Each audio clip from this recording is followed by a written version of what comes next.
नमस्कार, ओम शांति। कवि और उसकी कृति में मित्रों आपका स्वागत है। मित्रों, आज हम बात करेंगे एक ऐसी कविता के बारे में। हर एक इंसान के मन में बहुत सारे प्रश्न होते हैं। कभी कभी उन प्रश्नों का उत्तर मिल भी जाता है और कभी कभी नहीं भी मिलता है। कभी कभी हम उन प्रश्नों में ही उलझे रहते हैं कि ये हमें उत्तर कब मिलेगा, कब हमें अपने सही रास्ते पर लेकर जाएगा। व्यास जी ने इस कविता में कुछ अपने प्रश्नों के आंसर दिए हैं, कुछ ऐसी व्याख्याएं की हैं, कुछ जो पंक्तियां हम पढ़ेंगे जिसकी उसको गीत के माध्यम से लेकर जाएंगे, शायद आपके प्रश्नों के आंसर भी आपको मिल जाएं। उम्मीद करती हूँ कि आप इसे ध्यान से और आनंद पूर्वक सुनेंगे भी और समझेंगे भी और अमल भी करेंगे। आइए बात करते हैं राजेंद्र गोपाल व्यास जी से। राजस्थान भीलवाड़ा से आए हुए हैं। व्यास जी, आपका नमस्कार। नमस्कार। नमस्कार कविता जी। आपने हर कविता में कोई ना कोई व्याख्याएं की हैं, प्रश्नों के उत्तर भी दिए हैं। आपने पिछली कविताओं में सैनिकों के बारे में बताया, स्त्री के सम्मान के बारे में बताया। आज आपकी कविता है मैं जो कुछ लिख पाता। तो आपने भी अपने मन में इसका मतलब कुछ ना कुछ प्रश्न लेके रखे हुए थे जिसका शायद आपको उत्तर मिल चुका है। हमारे मन में भी बहुत सारे प्रश्न होते हैं, उनका आंसर नहीं मिल पाता है कभी कभी, और कभी कभी होता है कि आसानी से मिल जाता है। ऐसा लगता है कि मंजिल आसान से हमें प्राप्त हो चुकी है। आपकी कविता भी ऐसी है, मैं जो कुछ लिख पाता। इसके बारे में आपका थोड़ा सा। हाँ, बताता हूँ। जी बहुत अच्छी बात है। यूँ तो मेरे हर गीत के साथ आपके बड़े प्यारे प्रश्न आ रहे हैं जी और मैं कोई उनके उत्तर बहुत बुद्धि के धरातल पर सोच के भी नहीं बोल रहा हूँ, जी क्योंकि आप खुद भी अनायास ऐसे प्रश्न कर जाती जहाँ एक सेकंड के लिए मुझे थोड़ा सा हिला देती है। जी तो जो जीवन में सहजता है वो ही लाइफ है। जी यहाँ मैं आपको बताऊं कि मैं कवि हूँ और मैंने कुछ कविताओं का सृजन इसमें किया है। इसका शीर्षक है मैं जो कुछ लिखता हूँ प्यारो। इसके पीछे एक छोटी सी घटना है। जी मैं एक बहुत अच्छे से कवि सम्मेलन में मेरी परफॉर्मेंस ठीक रही, सबकी बहुत अच्छी रही, मेरी भी ठीक रही। तो चूंकि मैं एक फिलॉसफी आदर्श एक गीतकार हूँ, जी मनोरंजन वाले गीतों पर उतना मेरा उम्र भी नहीं है और मेरा मूड भी नहीं है। जी तो कुछ लोग, तीन चार लोग मिलके आके बोले बोले व्यास जी, हमने पहले और दूसरे दौर में आपके कुछ गीत सुने, आप इतने सुंदर गीत कैसे लिख लेते हो। ये प्रश्न था जिससे ये गीत निकला। उनका प्रश्न था। शायद जी मेरे कुछ गीत उन्होंने सुने पढ़े तो उन्होंने कहा आप इतना बढ़िया कैसे लिख लेते हो। उन श्रोताओं का, सामाजिकों का प्रश्न होगा। और मैं और घर आपके। आया और कविता जी ये गीत लिख ले मेरे मन से। तो मैं आपको बता दूं मूलतः कविता है क्या। कुछ लोग मुझे ये भी पूछते हैं जी कि आपकी नज़रों में व्यास जी कविता क्या है। तो मैं बरबस एक बात कहता हूँ पूरे देश में भी कि कविता करना मरकर जीने की कला है, क्या बात है। या यूं कहिए जख्म खा के नमक की खान से गुजरना है। कविता जी जब चोटें लगती ना, जी तो उस दर्द के रसायन से, उस अल्केमी से, या उस दर्द के तत्व से, जिस अल्केमी से हम उसकी औषधि बना लेते हैं, हम्म। उसका नाम सृजित कविता है। तो आप इसकी पंक्तियाँ पढ़िएगा, मैं गाऊंगा जी और बीच में कुछ भावों से बताऊंगा कि क्या बारीक बातें इसमें आई है। शुरू करिएगा। जी जी, व्यास जी, आपकी कविता में पढ़ती हूँ आप बिल्कुल इसके। पढ़िएगा, मुझे अच्छा जी, लगेगा। मैं जो कुछ लिखता हूँ प्यारो। हाँ, एक तो मैंने यहाँ प्यारो शब्द जी दिया, देखिएगा। हम जो गैर है, मुझे सुनने वाले मुझे नहीं जानते, हम्म, लेकिन चेतना के धरातल पर सृष्टि पे मैं उनसे कभी मिला हूँगा, तभी तो आज फिर इस संगम युग पे आया हूँ। तो ये मेरे लिए वो लोग बड़े प्रिय प्रिय, हम उसी को कहते हैं जिसको बहुत अच्छी गहराई से जानते हैं। तो हम्म, मेरा श्रोता अगर आया है तो कहीं न कहीं किसी जन्म में उसके साथ मेरा सत्संग घटा होगा।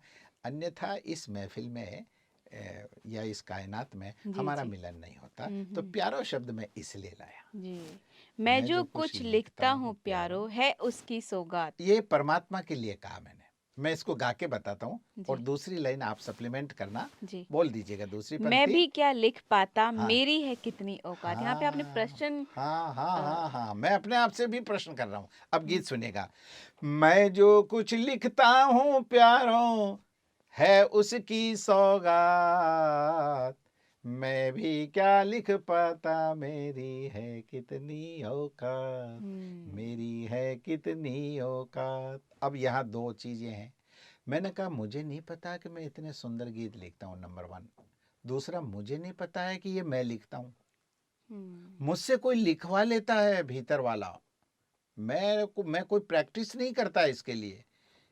मैंने पहले के एपिसोड में भी कहा कि ये कोई एक्ट नहीं है। अरे जब हम उस रसाध्यक्ष से मिल लेते हैं ना कविता जी, और भीतर से जब खाली हो जाते हैं, तो मुझे लगता है स्पेस में शायद कुछ काव्य इधर उधर बिखरता होगा, या अंतरिक्ष में नक्षत्रों के जरिए कहीं चमकता होगा। जी, जी, वो जी। मेरे आसार बन के मेरे कागज पर उभर आते हैं और मैं लिख लेता हूँ। इसलिए मैंने कहा, मैं जो कुछ लिखता हूँ प्यारो है उसकी सौगात। उसकी का अर्थ समझ गए? उस निराकार परमात्मा की कृपा है। मैं भी क्या लिख पाता, मेरी है कितनी औकात। या मैंने अपने अहम को गलाया है कि मैं कुछ भी नहीं हूँ, सृष्टि पर कुछ भी नहीं हूँ। लेकिन अगर मेरे जैसे एक शून्य होता है कविता जी, वो अगर एक के पीछे लग जाए तो उसकी बढ़ते, एक शून्य है, वो एक के पीछे लग जाए तो कितना गुना हो जाता है? 10 गुना हो 10 जाता गुना है। का है। लेकिन वही शून्य एक के आगे लग जाए तो 0 ही रहता है। ये अहंकार एक ऐसी चीज है कि मैंने लिखा है, तो समझो गीत भी गया और कवि भी गया। श्रोता 1 मिनट में नकार देंगे, लेकिन अगर फल लगी डालियां झुक जाती है, कोई अच्छा गीतकार अहोभाव में ऑडियंस को सम्मान देते हुए गीत पढ़ता है, कविता जी धन्य हो जाते हम।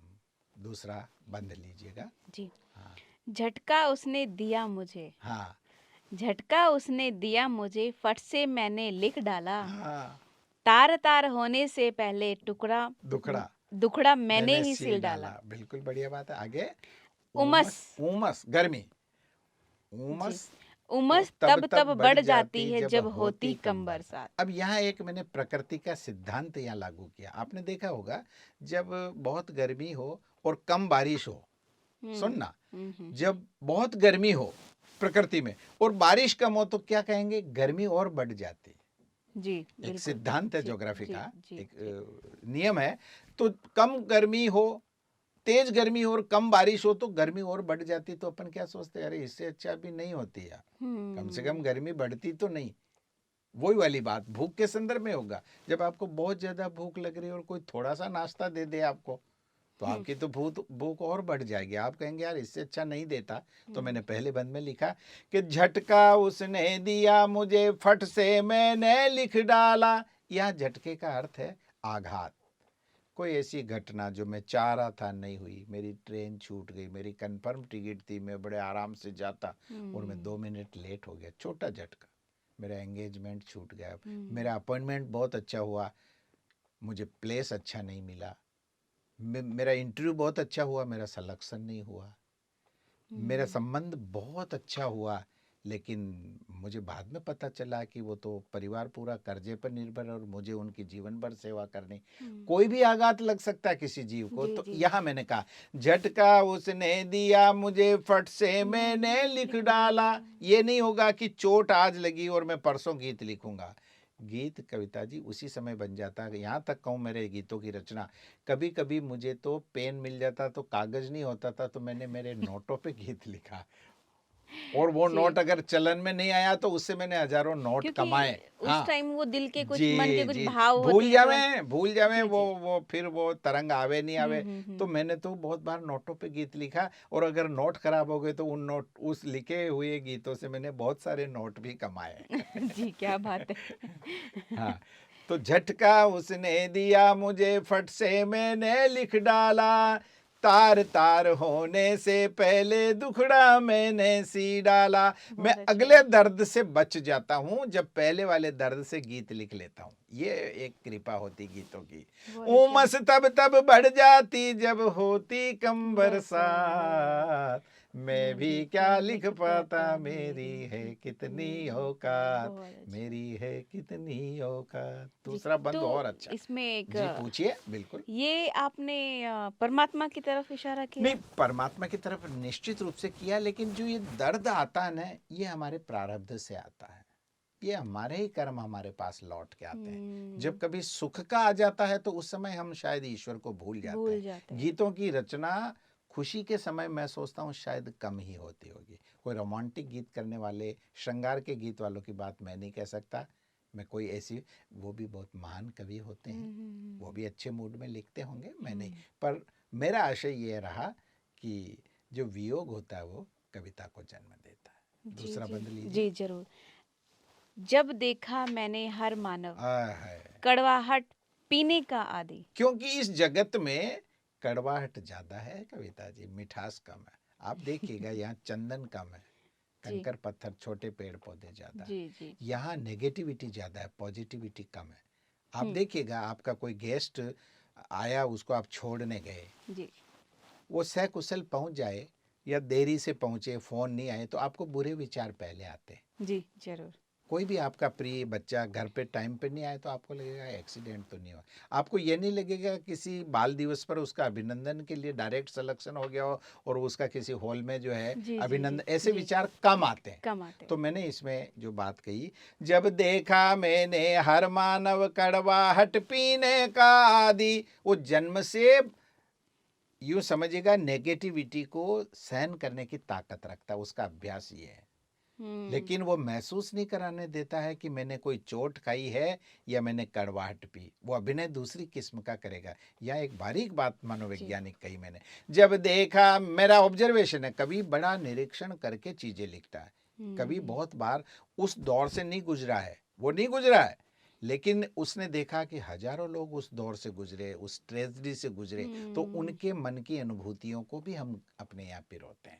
जब देखा मैंने हर मानव कड़वाहट पीने का आदि, फिर क्यों रचता वह ढोंग आज जतला अपने को उन्मादी। आपको हंसाने के लिए नहीं, सच्ची बात बताऊं, आपने देखा होगा स्टूडेंट्स जब अपना पेपर दे करके बाहर निकलते हैं, जी आज तक किसी बच्चे का सुना कि उसका पेपर बिगड़ गया हो? वो नहीं कहता। नहीं कहता। अरे मजा आ गया था, बढ़िया पेपर हुआ। जी उसको जी। पता है कि मेरा पेपर बिगड़ गया और मुझे इस साल इसी क्लास में फिर रिपीट करना है। जब देखा मैंने हर मानव कड़वाहट पीने का आदि, फिर क्यों रचता वह ढोंग आज जतला अपने को उन्मादी। वो प्रसन्न दिखाई देता, बताता, हम्म, बिन बोले ही दर्पण में क्यों, कि उठते एक हैं। प्रतीक का, जी बिन बोले ही दर्पण में क्यों उठते उठते हैं हैं जज्बात। जज्बात। क्या बात चेहरा है, पढ़ बहुत लेते हैं अच्छा। लोग, जी जी जी। क्योंकि आपकी जीभ अलग भाषा बोल रही है चेहरा और अलग। चेहरा और आंखें बता। चेहरे पे पता है कि 2 प्रश्न छूट गए, 3 गलत हो गए, हम्म, तो वो कहेगा बहुत अच्छा हुआ। लेकिन जैसे जैसे एग्जाम की तारीख,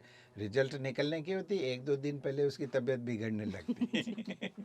तो मेरा अर्थ ये है कि ये जी। उसको ईमानदारी से कह देना चाहिए कि मेरा पेपर बिगड़ गया है। हम्म, अपनी कमियां भी जाहिर करनी चाहिए कि मेरे में ये कमी है। अरे किसी को पूछो और क्या, बहुत मस्त है, मस्त नहीं, आप 2 मिनट उससे बात करिए, वो रो पड़ेगा। इतने बॉयलर में जी रहा है आदमी, इतने दुखों में जी रहा व्यास जी, है जी। आपकी पंक्तियों के साथ साथ आपके शब्द भी ऐसे हैं। नहीं, मेरे शब्द नहीं। ये इसलिए नहीं कि सहजता मेरी कविता में, मेरे जी जीवन जी में, जी मैं सोचता हूँ आपका भी व्यवहार मैंने देखा है पूछने का। हम किसी को प्रभावित करने, मैं किसी को प्रभावित करने के लिए कविता जी कविता नहीं कहता। मैं तो इतना भावित हो जाता हूँ कि आप लोग अगर प्रभावित हो जाए तो ये आपकी योग्यता है, ये मेरी योग्यता नहीं।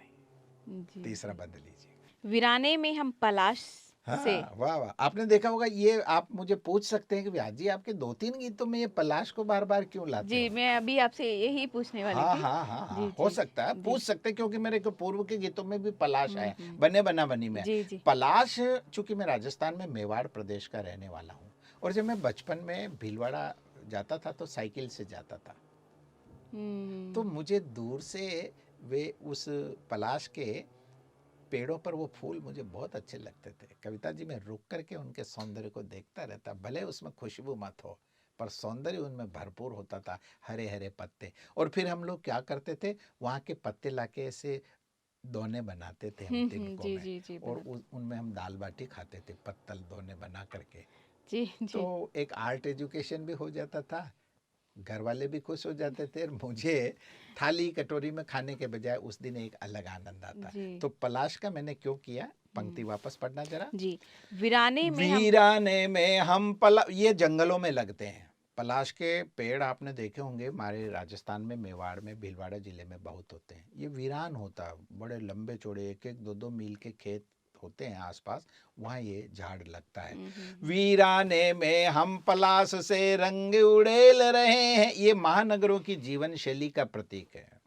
हाँ, वीरान है। कौन से फ्लैट में अपने निकट वाले पे कौन मर गया, कौन जिंदा, हम जानते ही नहीं है। महानगरों में मैं भी जाता हूँ, रहता नहीं हूँ, पर कवि सम्मेलनों में जब जाता हूँ, वो फ्लैट संस्कृति को देखता हूँ तो मुझे दुख होता है। कोई अपना नहीं, कोई किसी से रास्ता पूछो तो वहाँ रुक के जवाब देने वाला कोई नहीं।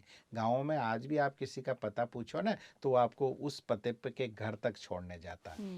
तब मैंने ये गीत लिखा, ये बंद लिखा, वीराने में हम पलाश से रंग उड़ेल रहे हैं। रंग उड़ेलने यानी प्रदर्शन कर रहे, और गंध नहीं हम में हैं, सो विपदाएं झेल रहे हैं। शहरों में आदमी को या गांवों में आदमी को, आप शहर गांव का तुलना मत करिए, एक नेचर की बात है। हमारे दुखों का कारण ये रह गया है कविता जी, हमारे में से प्रेम निकल गया।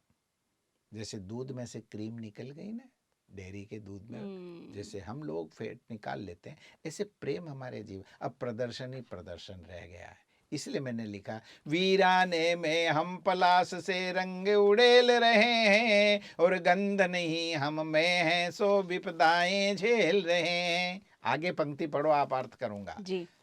बहुधा बहुधा लोग जीत करके भी हाँ खा जाते हैं मात। समझे, इसका स्वाद आया कुछ आपको, एसेंस। बहुधा लोग जीत करके भी खा जाते हैं मात। बताइए, इतिहास की ऐसी घटना है जहाँ अशोक कलिंग के युद्ध में क्या कहता है, आज मैं जीत करके भी हार गया। लोग समझते हैं हम किसी को धोखा देके और हमने बहुत बेनिफिट ले लिया। अरे तुम जीते नहीं हो, मनुष्यता के पेपर में तुम हार गए हो। इसलिए मैंने कहा, बहुधा लोग जीत करके भी खा जाते हैं मात। मैं भी क्या लिख पाता, मेरी है कितनी औकात। मैं जो कुछ लिखता हूँ प्यारो, है उसकी सौगात। जब मैं उसकी बोलता हूँ ना, तो एक निराकार प्रभु मेरी आंखों में और मेरे हार्ट में चमक लेता है। मुझे तो लगता है कभी कभी वो बोलता है और मैं सुनता हूँ, और कभी लगता है कि नहीं, वो सुन रहा है और मैं बोल रहा हूँ। ये छाम धूप छां का खेल कविता जी, जब हम एकांत में होते हैं, कभी मस्त होते हैं तब तो मस्ती होते, लेकिन मेरा तो ये अनुभव है कि कभी ऐसी विपरीत परिस्थिति भी आ गई हो ना, तो वहाँ थोड़ी देर आप योग करिएगा।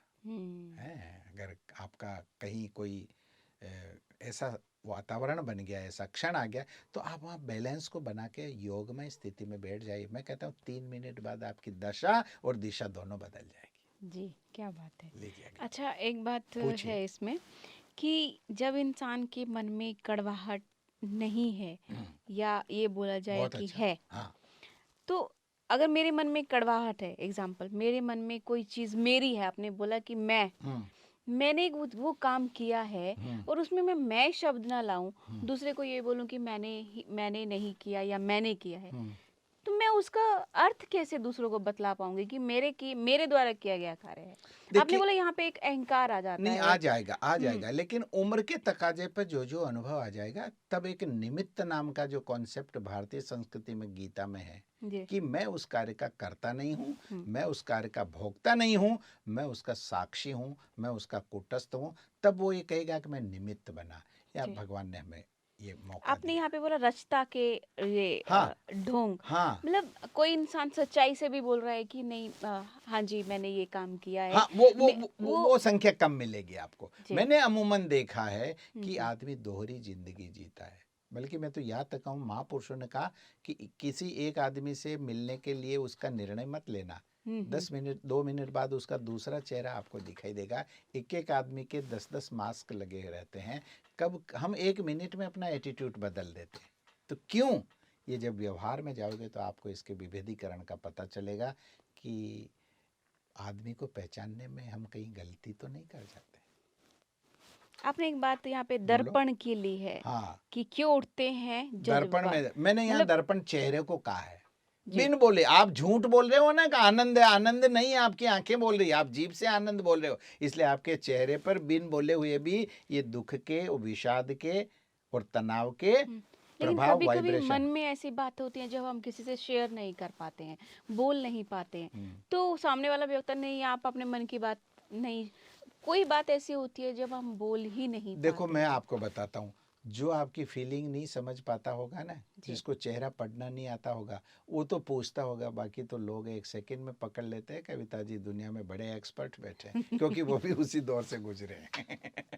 आप ये जी। मत सोचिएगा। एक थानेदार चोर को इसलिए भी जल्दी पकड़ लेता है कि आप समझते, वो चोर के मनोविज्ञान को जानता है। इसका मतलब थानेदार साहब ने चोरी नहीं की, लेकिन कहीं शिक्षा के क्षेत्र में पढ़ाते समय उन्हें अपने गुरुजनों से वो कला सीख ली है कि चोर को कैसे पकड़ा जाता। हुँ। आती है, ये आर्ट आती है। जी, जी। चलिए। आपने ये दूसरी पंक्ति में एक बात ये बोली, जी। बहुधा लोग जीत जीत कर भी करके भी, खा जाते हैं ये मात। मैंने कुछ अनुभव किया। अच्छा। हाँ, क्योंकि लोगों को एक ही आ गया है, जैसे एक कंपटीशन हो रहा क्लासेस में, फादर मदर, मेरा बच्चा मेरिट में भी फर्स्ट आना चाहिए।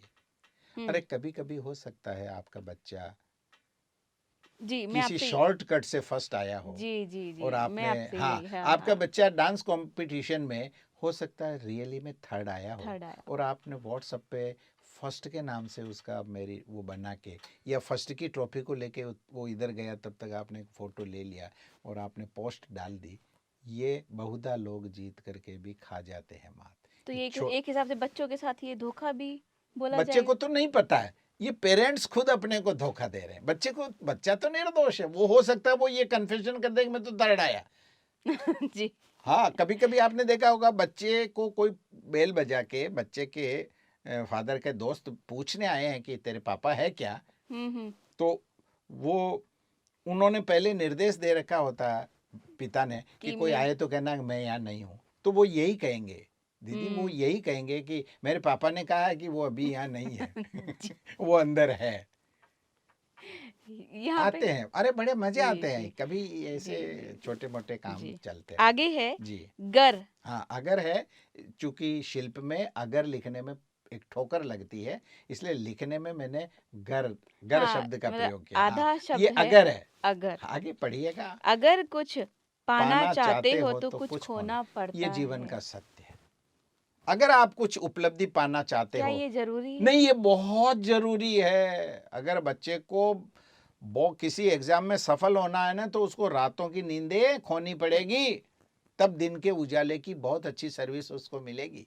घर कुछ पाना चाहते हो तो कुछ खोना पड़ता है, बिना कुछ खोए मिलेगा। मीरा ने पूरा दाम्पत्य खोया जी, तब प्रभु गिरधर मिला। हुँ, इतिहास उठा के देख लीजिएगा। घर हुँ। कुछ पाना चाहते हो तो, अगर प्रताप को स्वाभिमान पाना था, तो पता है घास की रोटियां खानी पड़ी। क्या कमी थी उस शख्सियत के पास, सोने की कटोरी में, चांदी में खाने वाला। तो हुँ। उन्होंने रखा कि नहीं, मुझे स्वाभिमान चाहिए, तो स्वाभिमान को बचा। इसलिए उन्होंने कहा, मैंने कहा, आप सबने कहा, घर कुछ पाना चाहते हो तो कुछ खोना पड़ता है। और हर जगह एक सूत्र आ रहा है, इसलिए ये गीत मुझे बहुत पसंद है। कविता जी, एक एक पंक्ति पर मैं एक एक घंटा इसका विश्लेषण करूं तो भी कम पड़ता है, जी। क्योंकि इसमें बहुत बड़े गहरे जीवन हुँ। के सूत्र आए। पता नहीं ये गीत कैसे आ गया मेरा। घर कुछ पाना चाहते हो तो कुछ खोना पड़ता है, सब खुशियां हो अपने हक में यह भी तो जड़ता है। अब जड़ता की व्याख्या करिए मैंने यहाँ, सब खुशियां अपने फेवर में आए, ऐसा हो ऐसा सकता है क्या? नहीं ये भी नहीं। जड़ता है आपकी। या जड़ता का अर्थ मूर्खता से मत ले जाना। जड़ता का मतलब है कि ये जीवन को समझने का कोई अच्छा आयाम नहीं है। हुँ। सब खुशियां नहीं, खुशियां बंटनी चाहिए। अगर कंपटीशन में जैसे 8 प्रतियोगिताएं हो रही है, 8 इनाम मैं ले आऊं, कोई बहुत अच्छी समीचीन स्थिति नहीं है। मैं योग्यता होते हुए लेकिन भी, आजकल तो ऐसा ही आएगा, आएगा। मैं समाज परिवर्तन का मैंने कोई वो नहीं ले रखा, लेकिन कुदरत सबको ठिकाने ले आती इस सिद्धांत में कि अगर हुँ। आप बहुत ज़्यादा किंग मिडाज बन जाओगे तो पानी पीने से महरूम हो जाओगे। जिसको छुओगे वो गोल्ड में बदल जाएगा। हुँ। उसने बिटिया को छुआ, वो गोल्ड में बदल गई। उसने पॉट को छुआ, उसने पानी को छुआ, वो उसने वर मांगा कि मुझे गोल्ड दो, मैं जिसको छूँ वो गोल्ड में बदल जाए, ताकि हुँ। मेरी सारी वो जड़ता थी उसकी। जी।